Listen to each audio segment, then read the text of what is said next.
This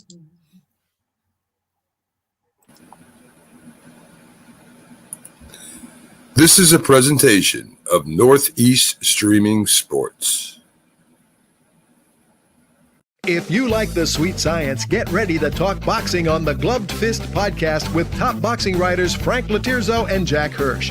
Frank, a former amateur boxer out of Philadelphia, writes for NY Fights and can be seen on the Boxing Channel.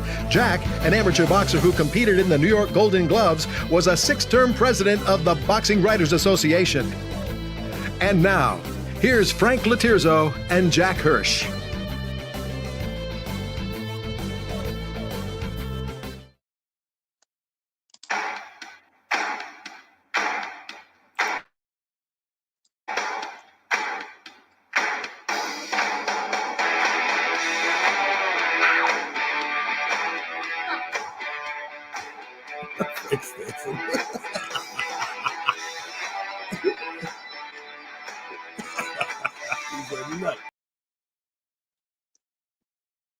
Welcome to Glove Fist. My name is Frank Lotierzo, full-time observer, part-time writer, did a little boxing, and I'm jamming to the beat because I got under Jack's skin before the show already started.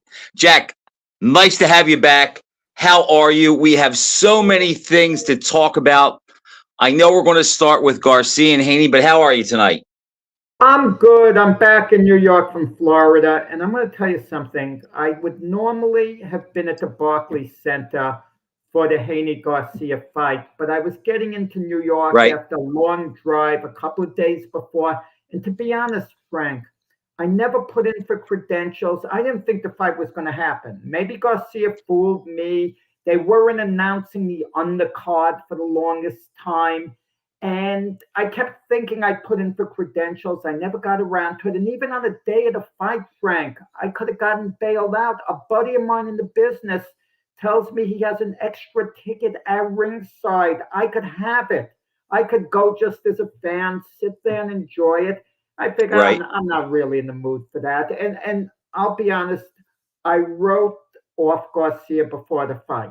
Okay, I did. I thought Haney would win a wide decision, 118-110, like 10 rounds to 2. I had actually picked Garcia to beat Tank Davis before, and he let me down big time.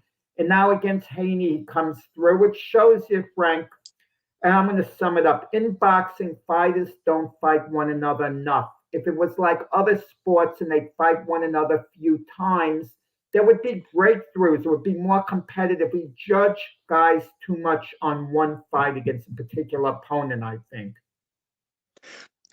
Okay. I can see that, Jack. Let me just say this. I don't like, and I am sick and tired of fighters not making weight, giving up a little money, which means nothing to them in the big fights, because if they win, they get it back tenfold.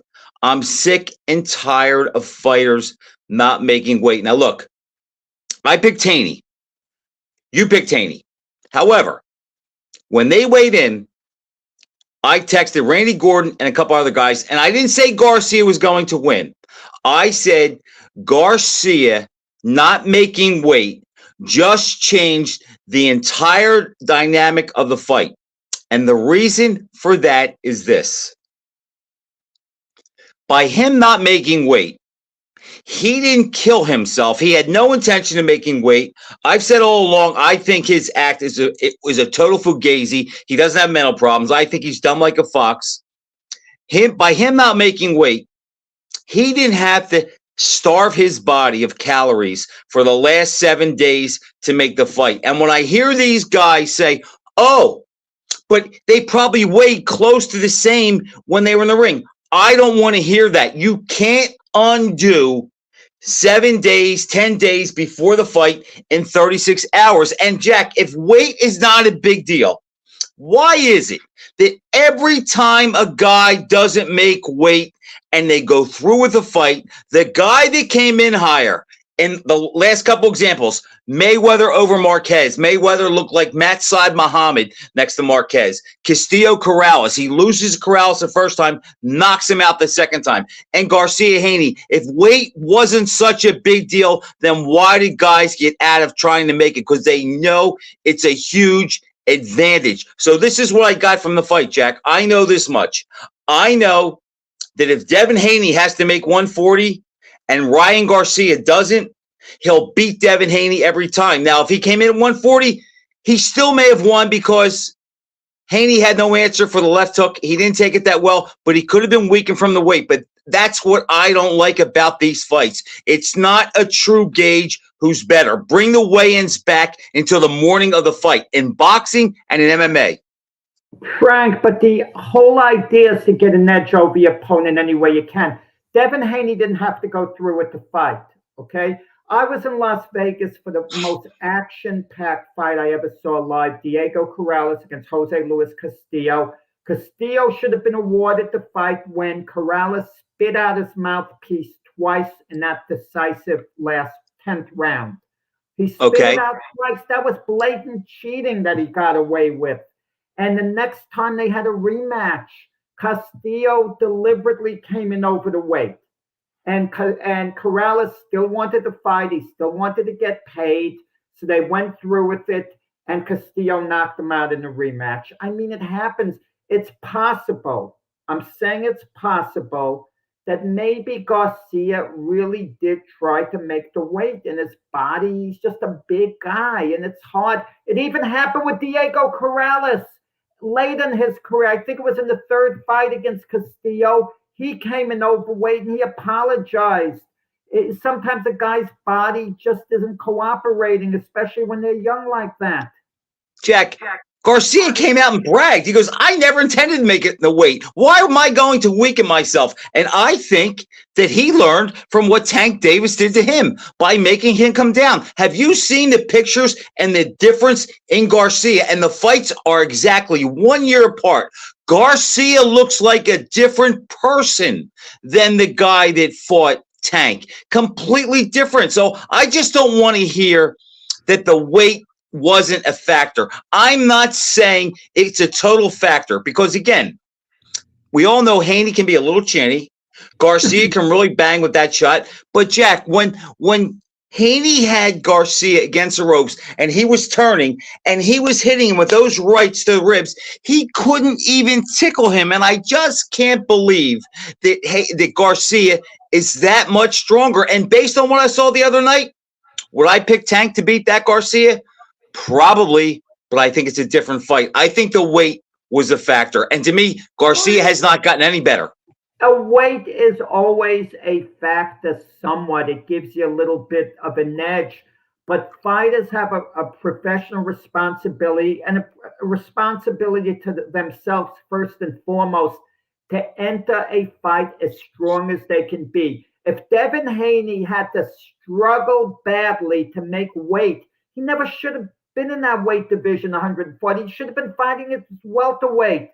I'm tired of these fighters trying to get down to the lowest weight class and starving themselves. And then when they lose, they claim it's because they tried to make the weight. It's like with Garcia. I don't want to hear that he was weak against Tank Davis because I'm going to tell you, Frank, and you probably remember this.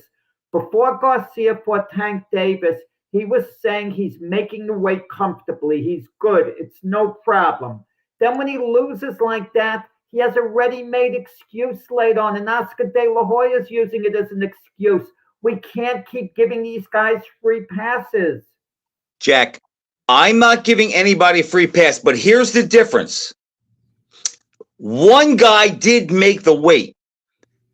Garcia signed a contract for 140, and I believe he never had any intention of making that weight. I think he just wanted to come close and make it look good. But Haney, regardless of whether he's a weight bully and he has trouble, the bottom line is for 5 minutes of his life before the fight, he weighed 140 pounds. The other guy didn't do that. And Jack, it alters the outcome a lot. Anybody that has to suck down weight and to cut. And then think about this. Maybe Haney is 141, 140 a week before the fight. He has to go a whole week. And he probably doesn't get down. Maybe it's only 3 days. But he has to hold weight for 2 or 3 days. He can't eat nothing. That takes away from him. Where the other guy pretty much is doing that weight division, Frank. Like I said, I'm going to give you an example of what he could have done. But Jack, he made the weight, though. He made 140. Okay. Remember when Michael Spinks had to have the rematch with Eddie Mustafa Muhammad? Michael Spinks made the weight. Mustafa Muhammad came in over the weight.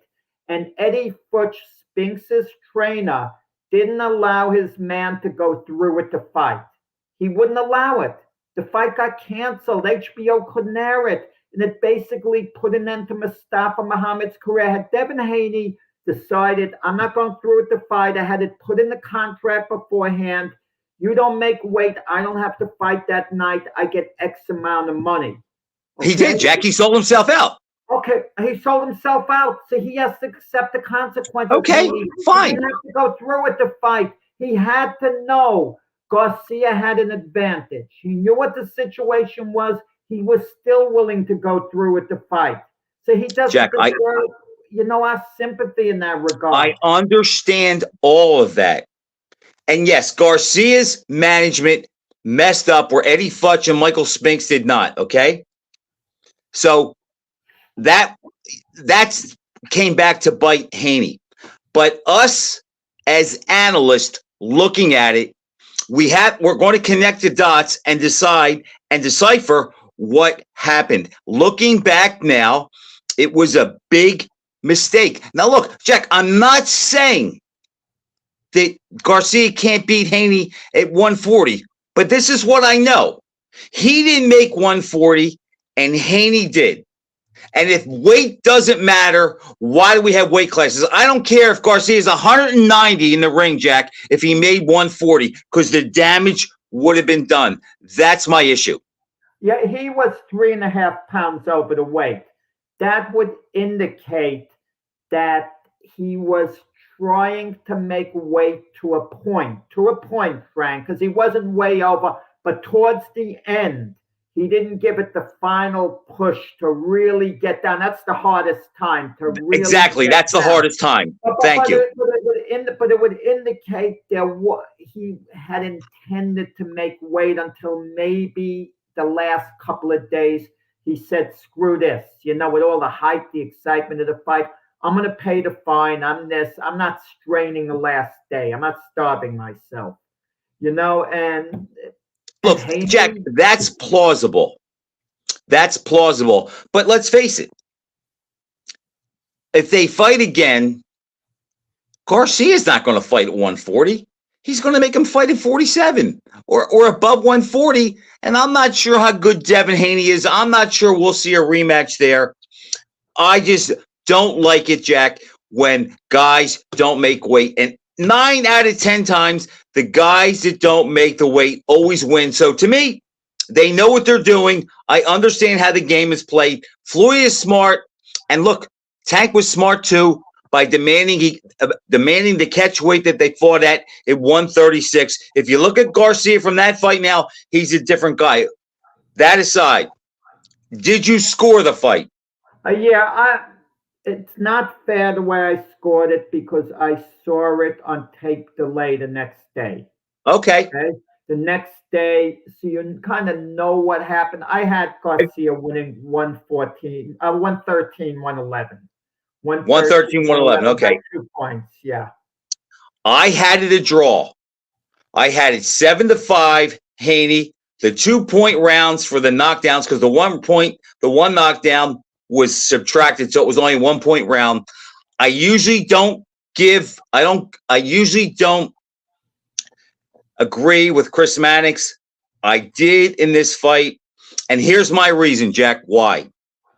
Because in the rounds that Garcia won, he did absolutely nothing, but he had big flurries and he hurt him. In the other rounds that he didn't win, Taney was the better ring technician, was backing him up with the jab, wasn't getting hit, or anything like that. So I think a draw is a good call. Now, if somebody has Garcia up a point or two, I don't have a problem with that. Yeah, a draw wouldn't have been a blatant robbery, but you could tell Garcia won the fight. I mean, his round Garcia proved he was a better guy that night. much better. Listen, Garcia was robbed of a couple of points by Harvey Dock, one for hitting on 2 the knockdowns. Yeah, and he should have been credited with a fourth knockdown. In reality, the way it looked to me. I agree. Yeah. So I agree. So I mean, and Garcia caused so much more damage to Haney. Haney was winning fights basically on activity. Now, Jack, So, I see what Joe Bergman's saying about a couple days, fought the wrong fight. Joe, I mostly agree with that. But the deciding factor was the strength between them, because when he didn't get hit and get hurt, he kind of was dictating what was going on in the ring. And Garcia really had no answers other than the flurries and the fact that he was so much bigger and stronger. That was the difference in the fight. And look, boxing is a sport where physicality plays a big part. And we saw it in that fight. I want to give some credit to Devin Haney. Okay, he showed a lot of heart. He hung in Yes, there. he did. He fought hard to the end. I was wrong about him. He's not the generational talent that I thought he'd be before the Lomachenko fight. I didn't think he beat Lomachenko. He didn't beat Garcia in this fight. And it was just... I thought he edged out Lomachenko. But you want to know something? I was thinking, if you took a case where Emil Griffith was fighting in this era, he would be losing now and then, and we would be writing him off. And Haney kind of reminds me of Emil Griffith in that sense. And not he can punch, but not particularly hard, but he could hurt you. And he did, hurt Garcia briefly during the fight, early in the fight.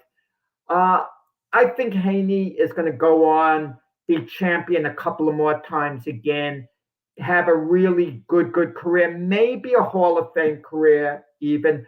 But I think when fans look back on the great fighters of the 2020s, the short list, okay, after this decade is done, I don't think Haney's going to be on that short list the way I thought he would. In other words, Frank, if I tell you who are the great fighters in the 1980s, mid-80s to early 90s, you would say... We could rip them off. Yeah, you'd say Pernell Whitaker, Vander Holyfield. You have your list there. We know who the guys are. And I think Haney, he's going to come short of that list, but he's going to have a heck of a career, I think, going forward, as far as picking up, 2-3 more, belts at different intervals and maybe making it into... I'm not, Jack, it's going to be interesting to see how he comes back, because one, now the guys that fight him are going to be confident that he doesn't have a great chin. And two, he may have some reservation in his mind. And if he fought Garcia again, which you know what, I could see Garcia doing that, because he's probably confident now he can beat him. It's a lot of money. I would think, unless it's at 140, I don't think there's too much doubt that Garcia would beat him, because I don't know what Haney could do different. Joe, as far as Harvey Dock, he did pick a bad night to have a terrible night, and Haney could have been deducted some points, but so could Garcia for turning his back. But he was cheated out of a knockdown. He didn't have a good night. The new Fab Four are not the new Fab Four. Well, you're a bit ticked off, Frank, because you didn't want to see Garcia win. I didn't care for the Haneys. I'll be honest about it. I don't like them either, Jack. I can't stand the Haneys. I mean, Bill Haney acts like an absolute thug, even though I'm going to give him his due. He made a little videotape that I saw early, and he was pretty gracious. He did it a day or two after the fight. But he acted like a complete thug. Devin Haney himself is absolutely classless, a lot of the time. No sympathy for the Haneys. I was glad to see them get their comeuppance. If I had a choice between, Ryan Garcia getting his comeuppance or the Haneys, I'm glad it's the Haneys. I'm not going to lie, arrogant. Jack. I was You rooting feel for that Haney, but I think I can push that aside. Right. Yeah. No, listen, I could push it aside and give Haney his due professionally, Devin Haney, and and Bill Haney, who I think has done a good job as his manager. And I'm not criticizing him as his trainer. I think it looks like he's done a good job as his trainer as well. I can give him his due, but Bill Haney acts like a thug. Okay, I'm not saying he is one. He acts like one. And Devin Haney himself takes these cheap shots. Like him and Lomachenko had a face-off. He shoved him hard for no reason and walked away. He did the same thing with Garcia. The moment he did it to Garcia, I'm glad Garcia got the jump on him and got the 3.5 pounds. He got his comeuppance because it's dirty what Devin Haney did. Very All right. dirty. Now, what do you think Garcia does from here, Jack? Does he fight at 147? He's talking, believe it or not, he made mention of Sebastian Fundora, the Towering Inferno. But the Towering Inferno, Sebastian Fundora surprised the heck out of me, beating Tim Tszyu. I didn't think he beat Tszyu either, but the cut played a factor, but he still won. You would think Fundora would want to cash in, make the most money, but I don't think Garcia might be allowed to fight Fundora if it isn't that Terence Crawford's fight. I mean, next for Fundora. Fundora's healing from an injury. That's the only reason Crawford is scheduled to fight. But then we reached Ismail. How do you say his name, Jack? Madrimov? I just had Madrimov. But Randy Gordon is great at the foreign names. I got to give him that. But Jack, wasn't it just announced today that the Saudis are going to try to make the Crawford Ennis fight for later in the year? Yeah, because Boots Ennis signed with Eddie Hearn in Matchroom, and Eddie Hearn has a relationship with the Saudis. He's done a lot of business with them, and they're excited. And they might make Crawford an offer he just absolutely can't turn down. That he just can't. Jack, he doesn't have anywhere to go. I mean, is Fundora and Crawford a big fight? I mean, not really. No. Is Crawford and Jamal Charlo right now a stop the press fight? No. He has nowhere to go. He's probably going to have to fight the best opponent or second best opponent of his career at age 37 in Boots Ennis. But Jack, I'll take the fight because I think the sand is running through the hourglass with Terence Crawford, and if there's a chance for him to beat Boots, and if they signed to fight tonight, I would pick Bud, but I'm not real strong on that once the calendar flips. Well, I'm a bit concerned that Father Time might catch up to Crawford. Not that he would fall apart; he'd still be an outstanding fighter, but maybe you lose that little edge. That's it, Jack. That with a guy like Boots, exactly. We talk about the Whitaker De La Hoya fight sometimes. That wasn't the Pernell Whitaker in his prime. Whitaker was a bit past his prime. Okay, when that when that took place. And I'm a little concerned. If Bud Crawford shows up at the top of his game, he's beating Boots Ennis. Boots Ennis isn't going for all his talent. Bud will get the job done one way or the other. I agree. It might be a great fight. It might be a sensational fight where Boots is winning, but then Crawford gets him in round 10 or 11. It might be kind of it won't be a 15-rounder, but it might be kind of like the Leonard Hearns first fight with Boots in the role at the Hitman Hearns. But like we're saying, he hasn't been fighting much. And Jack, there's 10 years difference between them. And the problem for Bud is Boots is the bigger guy. He's I'm going to say this.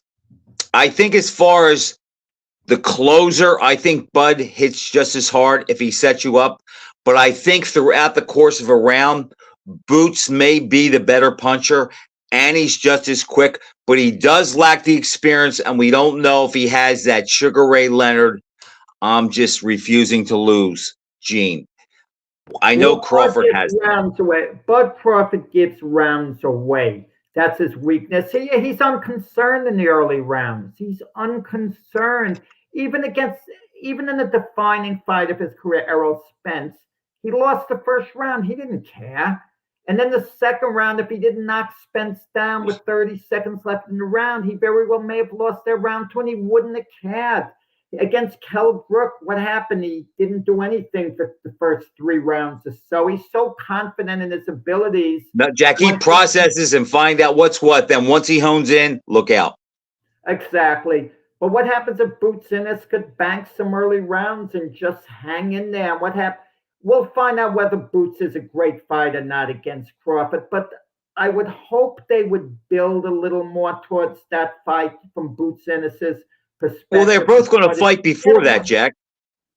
Yeah, well, who's Boots going to fight? I mean, is it going to be a name, someone who could excite us or whatever? It'll be someone, and I forget the names being floated, but it'll be somebody that has a good record though, but it's not a name or a threat. No, but I don't think for this fight it's going to be a 154, 147. I think 47 for the belts. But Jack, you know what? Closing the book on Boots and Bud, I was having this conversation with a buddy of mine. Maybe it was yesterday. The days all run together anymore. And he, like myself, he is, he thinks that Bud is the best fighter in the last 25 years. And I'm not going to disagree with him on that. But I did say to him, I said, if he loses one time, he will be underrated and forgotten about. So there's no fighter out there that the pressure to stay undefeated is more difficult than it is for Bud, because he doesn't have the big names like Leonard Hearns, but he's closed the gap with them. But even if he loses to Boots, may not be the best Bud, but nobody's going to remember that, and they're going to remember the one fight he lost. I just think that would be a crime if he got beat for a guy that was that good. But I think history is going to overlook him down the road if he suffers one defeat. I think fighters like Bud have to complete their career. In other words, he's got to fight about a half dozen times more against top of the line opposition. You take a fighter like Andre Ward. I got sick when I heard Joe Tessitore describe Andre Ward as one of the greatest fighters of all time. If you wanted to say one of the greatest super middleweights, okay, you could go there with that if you want. But Andre Ward doesn't even come close. He didn't quite have the complete career. He cut it a little short, smartly so, perhaps, not to take any extra punishment. He got what he could out of the sport, and then he walked away. Mayweather, you can argue, got everything out of the sport. Early on, obviously he picked his spots fighting fighters who were a bit over the hill, so on. But he fought for a long time. He was around a couple of decades. But sometimes a fighter can lose in devastating fashion. But if he has a long enough career, we could forgive him. A case in point would be Lennox Lewis. You can make a very great argument that behind Ali and Joe Louis, that Lennox Lewis is the third greatest heavyweight of all time. You can make a great argument for that. And it's hard to argue against it, yet he got stopped twice. And this is when he was in his prime, basically, he got stopped twice. He gets a pass, though, Jack, for the fact that he beat both guys in a rematch. One of them he stopped. And if you look at opposition, I've always maintained that Ali, Holyfield, and Lennox Lewis, from the beginning of their career to the end, fought the best overall opposition. And when you go back and you look at Lennox Lewis's record, you see a lot of good names on there, a lot of big punchers, and he never met a guy he couldn't beat. So I wouldn't have him top 3, but I have news for you, Jack. I don't have much fault with that. I know some of the old school guys are probably coming out of their seat right now, but if you base it on what he brought to the ring, his record, and who he fought, he's up there.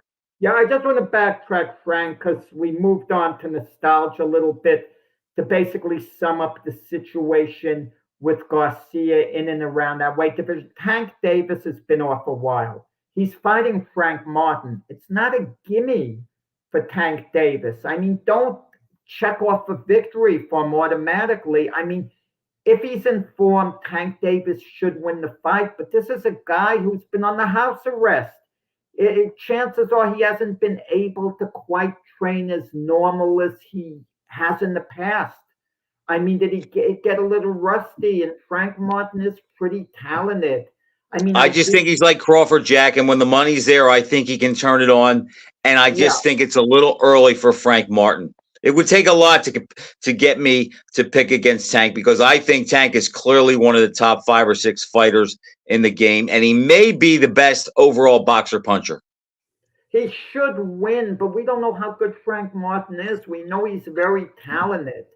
Okay, but maybe he rises to the occasion, and and Tank Davis does give away rounds. He does. He Wait does. for Crawford, and maybe he gets some of those early rounds, and Martin fights the fight of his life, and Tank's a little off, and Martin upsets him by a close decision. I mean, Tank should win the fight, but my point, it's not a gimme.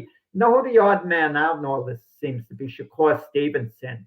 I mean, where the heck is he going? I mean, he has a fight in Europe in July, but these big fights are materializing, and it just seems that he doesn't bring anything to the table when an opponent's going to want to step up and fight him. They're talking about Emmanuel Navarrete, who's promoted by Top Rank, challenging Shakur Stevenson, meaning Navarrete moves up from junior lightweight to lightweight.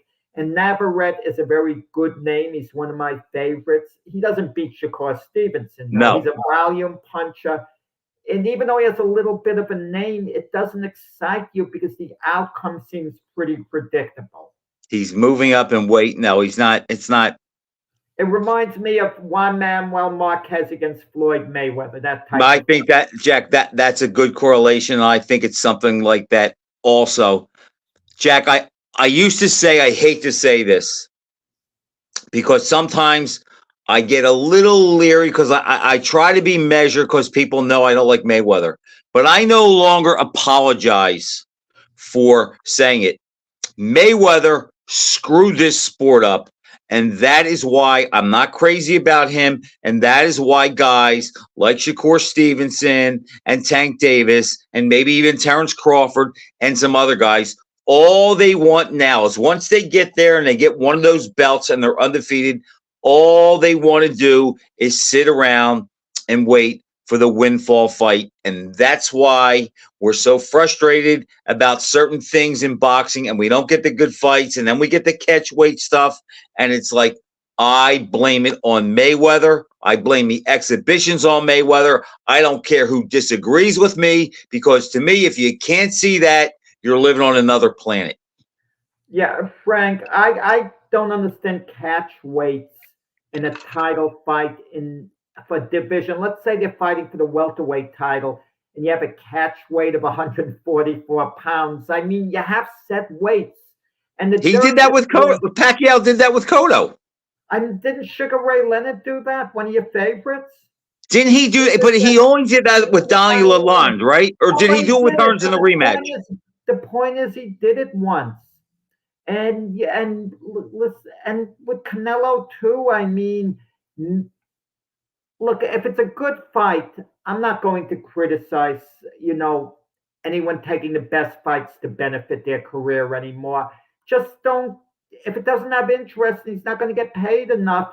Like Canelo, for example, he would fight David Benavidez in the snap of the finger if they offered him absolutely crazy money that was off the Yeah, like 120 million maybe. Right, he said it. And the Saudis might step forward. Let's say they did that and they told Benavidez, you get 10 million. Take the fight, you beat Canelo, you're a big star. He might accept it. I mean, who knows? But in the meantime, Canelo in a couple of weeks is fighting Jaime Munguia. And the more I think of it, that's not a bad fight. It's not a bad fight. We're disappointed he's not fighting Benavidez. But the Munguia fight, isn't a gimme for Canelo. He should win that fight, but it's not an absolute gimme for him either. It's just so hard to pick against Canelo, against a guy who's never been in the big spot before, like he has been in, and a guy that basically who has to beat you with his physicality more than his boxing style. Those are the guys that Canelo does good against. Then you take into account his chin, his confidence, his defense. It's just hard for me to make a case for Munguia, Jack. It really is. I'm not making a strong. I'm not case saying you for are. I'm just saying.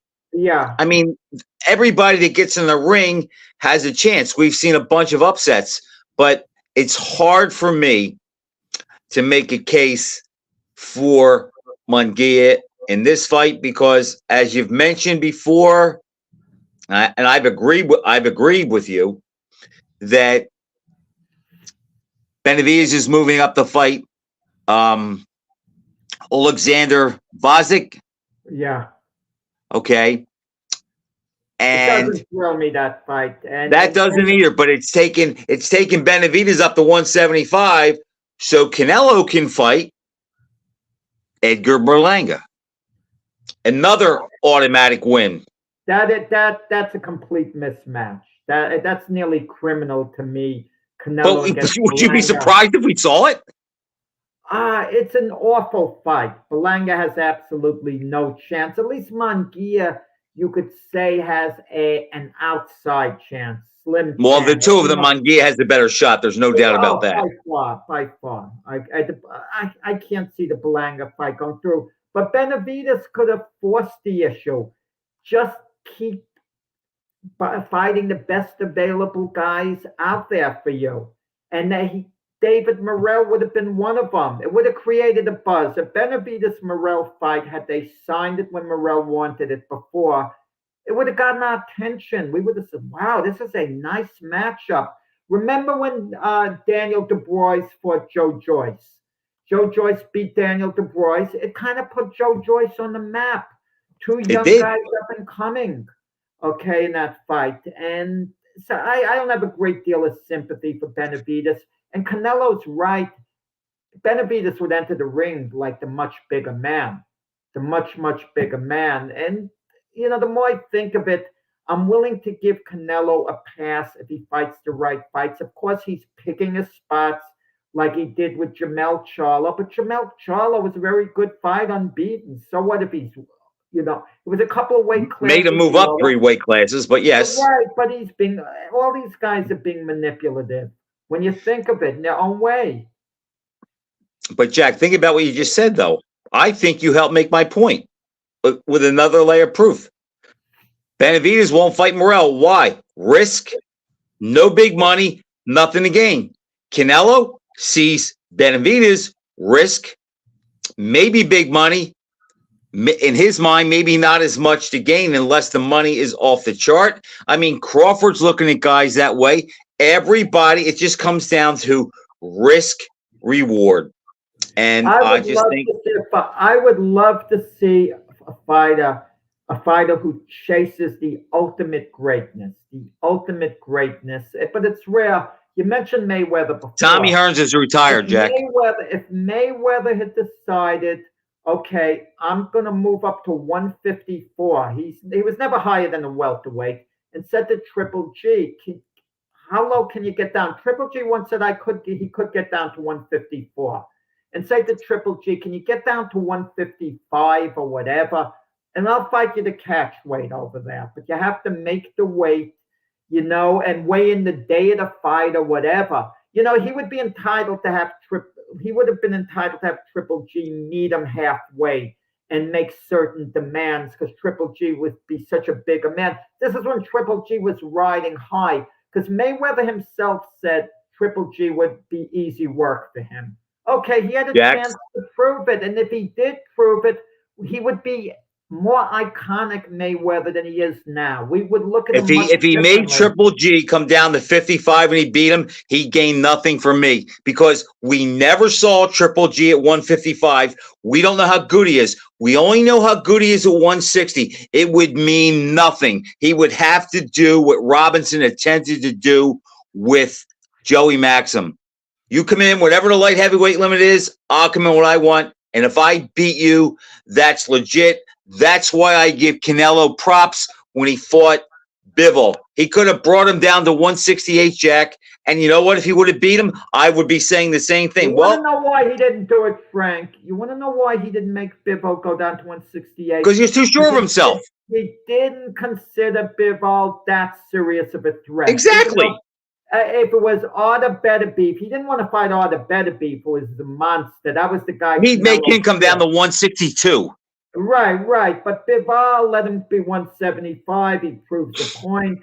There was some talk. I wrote a story once, a hypothetical story, and it seemed a little funny to some people that Canelo, if he really wanted to take the ultimate risk, this is when Anthony Joshua was riding high. Move up and fight Anthony Joshua. Right? No, I shouldn't say he was riding high. This was after, no. This was after the two Ruiz fights. He wasn't really riding that high as before. There was confidence missing, this and that.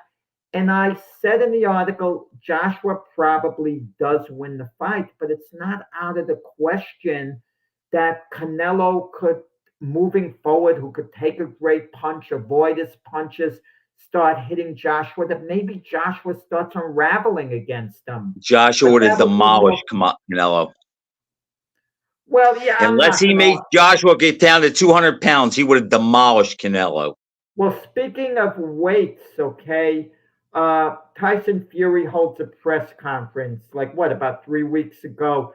And no, last week, I think. Oh, it was about a week ago. I forgot. My timing is off here. Saying the way weight matters, why he's going to beat Usyk, because Usyk is no more than a cruiserweight. And he starts talking about historical fights, this and that. And he even mentions Holyfield. Holyfield against Bowen Lewis. Yeah, and he's correct to a point, because Bowen Lewis are not better fighters than Holyfield, but they were bigger. I mean, I don't think they were more talented, more skillful. No. But if Holyfield was on a level playing field as far as physicality went against the two, you'd have to give him an edge. Say he was a greater fighter, I believe. Okay? But he's saying the way this is going to be to Usyk's undoing. First off, Frank, I think Fury is lacking some confidence just to hold a press conference. I mean, who's he trying to convince? I mean, to say it. But he gives examples. But in the case of Usyk has been a heavyweight the last few years. He weighs about 221. In his fights, he weighs more than Deontay Wilder, who basically, who's knocked Fury down 4 times in their 4 times. And hurt him very badly a couple of times, nearly stopped him. And he fought Anthony Joshua, Usyk. He wasn't at a physical disadvantage against Joshua. But I think this sheds some light, Frank, as to Fury's strategy against Usyk. He's not going to box him. He's going to keep trying to lie on him, keep trying to use his weight to wear him down. But Usyk is trained by Papa Lomachenko, and they train crazy. They stay underwater a few minutes. They're obscene. Usyk's conditioning is so crazy good. I don't see Fury being able to tire him out to the point where he's going to stop him just on his physicality. That's the way I look at it, at least. Maybe Fury wins the fight, but he's not. I can't see Usyk in round 10 just collapsing to the canvas because the bigger guy was lying on him. Jack, I agree with that. I've said before, you've heard me say this, that if you're 221 pounds, you hit hard enough to knock anybody out. But Usyk is not a big puncher. He's a boxer that tries to set the pace, and the deeper the fight goes, he goes a little faster. To me, I think the issue is Fury's height in reach. It's going to be hard to Usyk. Usyk's going to have to get close to him, Jack. And to do that, there's going to be some price to pay. Now, I've seen Usyk lump up and mark up. I think the boys showed that he can be hurt. My issue is this. After Usyk fought Ngannou, I said this was bad for Fury's next opponent because the scare he got in that fight, I think, definitely woke him up, and he realizes he doesn't walk on water. He's beatable, and I think that rededicated and refocused him. That's the good. Here's the bad. For the last 8 or 9 years, the guy has been up and down with weight. He's done drugs. He's drank. He's gorged himself. And I just don't know how much he'll have left. I know Riddick Bowe in the mid-90s started to take boxing serious, got his weight down, got in the ring with Andrew Galata and even Evander Holyfield the third time, and he looked like an empty package. The body looked good, but it wasn't there. Ali got his weight down for Spinks at 37. Fury's 35. He's abused his body much more than Ali. I just don't know what Fury has left, Jack. So that's the conundrum for me. Someone asked me yesterday who I was going to pick in the fight or who I liked. And I said, fight's a month away. When it was signed, I was very confident that Fury would win. If they were fighting tonight, I would probably pick Usyk, but the fight is a month away because my conundrum, Jack, is I just don't know what Fury has. If it's Fury that fought Vladimir Klitschko, he's beating Usyk.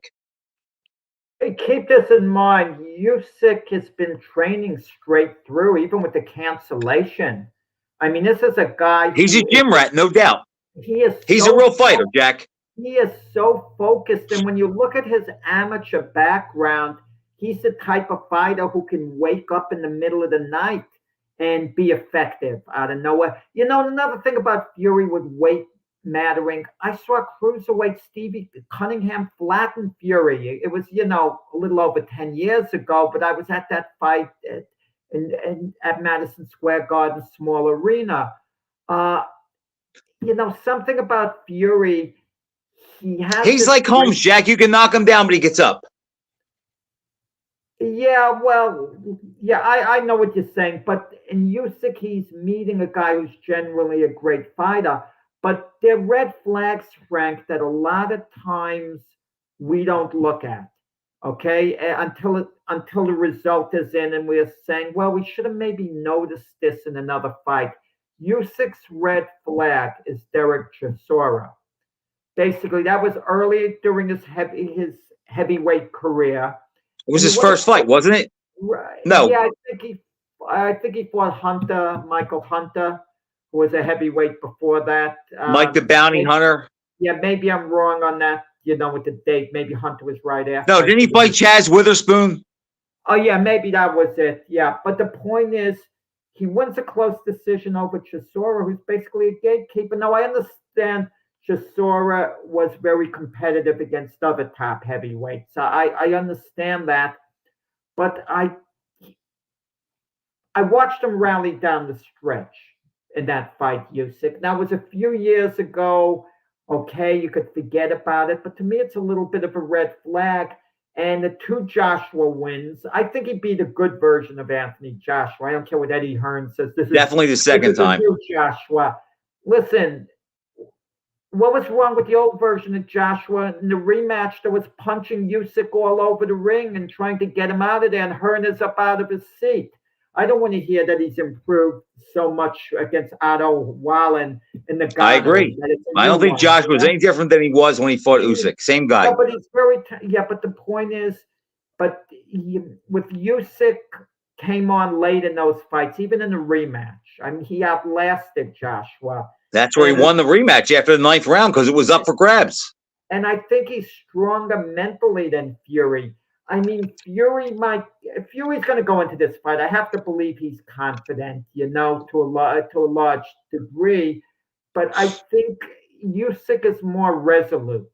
okay, in this fight. And I think he's more consistent, Jack, and maybe more disciplined. I can't say that I think he's more determined because Fury has shown me that when the money's there, he can rise to the occasion. What scares me is that Usyk is a real fighter. He's serious. He doesn't get out of shape, and he's consistent. He's like a haggler. You know what you get with him every time out. However, I do think Du Bois hurt him with a body shot. Du Bois is a bigger puncher than Fury. I think Fury thinks that he's vulnerable to the body. I think he may go there. It'll be fun to talk about, but it's a difficult fight to pick. And I'm not at the beginning. I was Fury. Now I'm on the fence. do you believe in destiny, certain fights? Like the public is calling for certain fight, the people in the business are calling for certain fight. That would certainly favor Fury. Even Mauricio Suleiman, the WBC president, says, "Oh, people would rather see a Fury Joshua fight for business." It's better, Jack, that's true. It's better business if Fury wins. And you kind of wonder too, with the judges being appointed, a couple of the close swing rounds, if they know they're appointed by the WBC, the sanctioning body, that one, and it would be better for business for one guy to win. You kind of feel it favors Fury here because what is Usyk bringing to the table? He has a rematch clause with Fury, and if Fury beats Usyk clearly, they're going to try to talk Usyk out of enforcing that rematch thing, pay him X amount of money, maybe Right. let him win one of the other sanctioning body belts, or something, just so Fury and Joshua can somehow be made. If Fury wins that fight, he'll tell them all where to go and he'll fight Joshua. But if Usyk wins, they could have a rematch and they could still revisit Fury and Joshua. Let's say they rematch 6 months later. It might just yeah. So it's intriguing. I hate these two. Your buddy Lehman Pauly, Jack, thinks that if Usyk wins, he retires, and I don't think that is a reach. So, Jack, let's talk about a fight that is 45 years old today. Ring Magazine ranked it the 35th greatest fight of all time. I think their first fight was even better, and I think the second fight could be higher than 35. And I'm talking about the rematch between Matt Franklin at the time. Well, it's a rematch, but Marvin Johnson was the defending champion. They had fought 2 years later, about a year and a half earlier. For the NABF title. Jack, it's one of the best fights I ever saw in my life. Side won in the 12th round. But Johnson gets a shot at the title first, beats Matty Parlev for the title, and says the same thing that Joe Louis said after he beat Jim Braddock. Until I beat Schmeling, I don't feel like I'm the champ. Ali said, I'm not the champ until I beat Frazier and Norton before I get to Foreman. And Marvin Johnson said the same thing. I won't feel like the champ until I beat Franklin. First defense, fights Franklin in Indiana, loses in the first round. The 8th round in a knockdown, drag-out fight that we just don't see fights like that today. And I can't believe it was 45 years ago. I remember watching it on Saturday afternoon with Keith Jackson and Howard Cosell doing the call. And I'll tell you what, it was some fight. And those guys, to me, both are champs today. Yeah, I mean, Matthew Saad Muhammad, he was called Miracle Matt. I mean, him and Arturo Gatti were the two fighters who could always constantly be on the brink of defeat, yet would come back like it was in a movie or something. And do you think it was designed that way by Matthew Saad Muhammad, that was a strategy to outlast opponents, that he accepted he was going to get hit by a lot, or it just happened? Or was it just a case Matthew Saad Muhammad fighting a high level of opposition like Marvin Johnson, who was a heck of a fight. He was a bronze medalist in the Olympics in '72. Right. So he had the type of amateur background that Matthew Saad Muhammad didn't have. Not that getting that bronze medal necessarily jump started his career that much, but I mean, what a fight that was. They're both their fights. I mean, classics. Yeah, Then 20 there's rounds of Rocky unbelievable Lopez. What was action. a greater fight? Wait. Let me ask you this: What was great? What were the greater fights for Saad Muhammad? More exciting, more thrilling. Marvin Johnson or Yaki Lopez? But while you're I thinking, think Marvin Johnson. I think the Johnson fights were, but Jack, it's close. you It's know, close. Matthew Saad Muhammad told me in Canastota, this is about Yaki Lopez. What a line. He said, that guy was a war machine.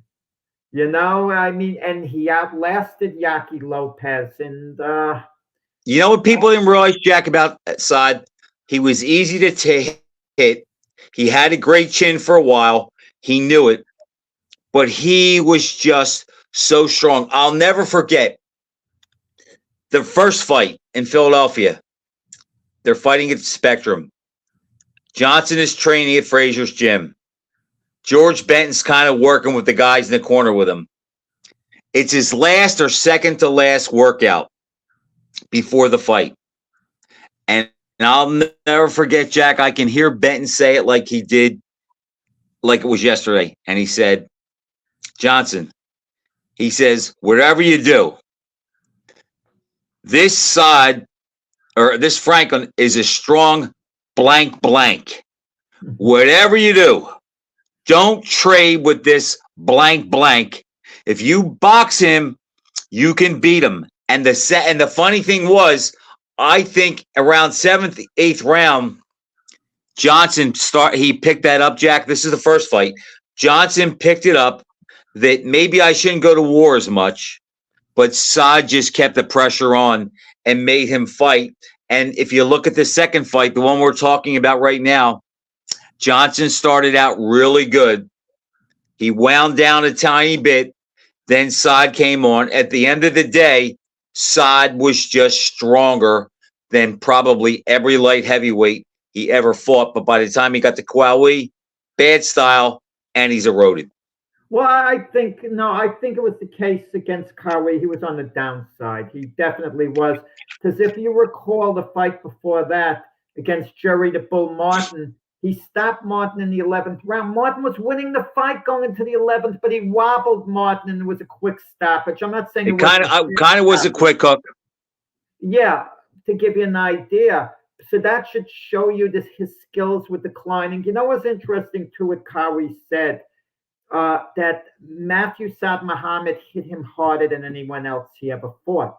Okay, I don't doubt that. In the first fight, yeah, and considering that Kawi dominated both fights, especially the second one, you know, you wouldn't think he would say that, but he said, you know, Saad hit him hard one time. He felt his head was moving. That's how hard it was. And I mentioned that to Saad when I had a chance to interview him in Canastota. And he was kind of touched by that. He was like happy to hear that because the losses against Kawi were like so bad. The end of his career. I think he was glad to take something out of it. It didn't really. It ended his career on the top level, but he fought on and started losing on a regular basis. Jack, remember, if Saad defeats Braxton Kwawi, we get Saad Spinks instead of Kwawi Spinks. Because that was the big fight at the time. Yeah, at that point, right. At that point, Spinks would have beat him. Saad Muhammad's career ended pretty sadly. The writer, Chris Dixon, was a good friend of Saad Muhammad's.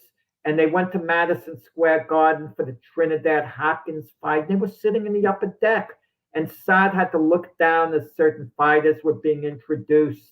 And he thought, you know, him not being one of them, not being noticed, you know, that was kind of like sad. That was a crime. He's one of the all-time great light heavyweight champions. Oh, yeah, absolutely. Absolutely. Well, one of the all-time great light heavyweight champions. Let's put it this way, Frank. If you and I sat down and I had to go over this for a whole day and name the 10 most exciting fighters in boxing history. I'm sure there are a lot of them we haven't seen in the past. There's not film on, and we wouldn't be doing them justice. But the guys who we've seen fight, okay, we've seen fight. He would Saad's on that list and may head it. Saad would be a top 5. Okay? Absolutely. I mean, maybe Saad, you could argue, gets the top spot. I mean, I think Gaddy maybe would have edged it out. You know, he had his fights with Ward. That's a good comparison. I just think Saad was a level above Gaddy as far as a fighter. Oh yeah, absolutely, no question about it. Yeah, Saad was a genuinely great fighter at his best. I mean, even though he'd have to come from the brink of defeat, you know, he was doing it against good guys, you know, too. You know, Yaki Lopez and Marvin Johnson. Those are top of the line guys. You know, if they got by, Marvin Johnson's not in the Hall of Fame. Yaki Lopez never became a champion. You know, had they gotten by Saad, maybe Johnson is a Hall of Famer. And Yaki I think Johnson should be in it anyhow. Jack, we're out of time. Until next week, everybody.